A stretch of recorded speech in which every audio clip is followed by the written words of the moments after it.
After almost 2 years of freelancing, one of those years freelancing full-time, there are a lot of skills that I have had to develop. Before I started freelancing, I worked at PR agencies for 10 years. So I'm very familiar with working with clients and client service, but being a business owner and operating a business, that required me to develop a lot of new skills. The first skill was really honing in on client service. Like I said, I've done it before, but now I was doing it by myself. No team, no junior team members to ask them to do certain tasks that I just had to review.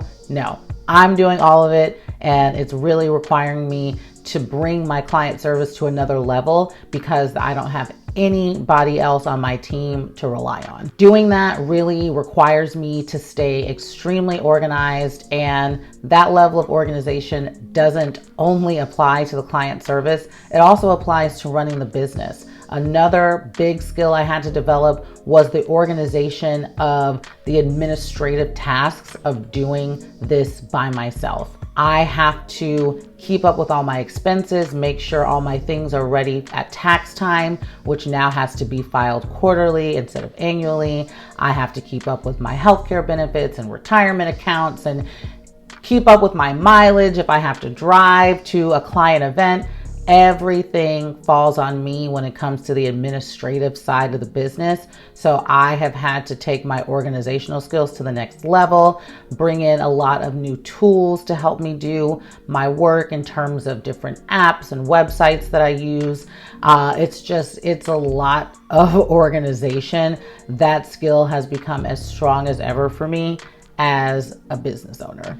The last thing that I've really had to upskill since I've started doing this full time is mastering the ability to talk about myself. I think it can be really challenging sometimes for us to really toot our own horn and talk about our wins, talk about things that we've done successfully. But I have had to really get over that. I have to be able to talk about what I'm doing for my clients, big stories that I just landed, whatever it may be, successes that I have been able to achieve over the past year. I have to be able to bring them up easily in conversation. I'm posting about them on social media.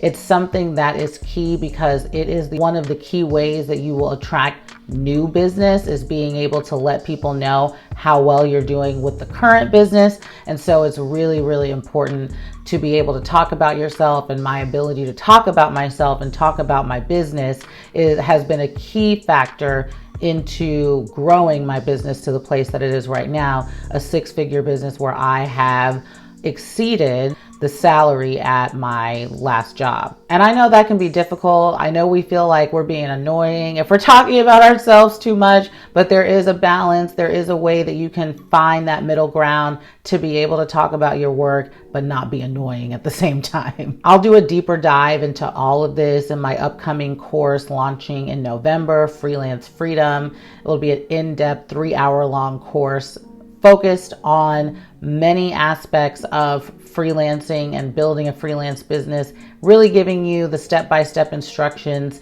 to be able to be ready to go out there and get your first client and get your business really started in a thriving direction.